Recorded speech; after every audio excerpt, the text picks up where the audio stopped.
ఏ స్నేహము కావాలని ఇన్నాళ్ళుగా తెలియలేదు. ఇచ్చేందుకే మనసుందని నాకెవ్వరు చెప్పలేదు. చెలిమి చిరునామా తెలుసుకోగానే రెక్కలొచ్చాయో ఏమిటో,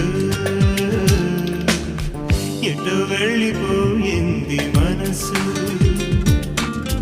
ఇలా ఒంటరయింది వయస్సు. చల్లగాలి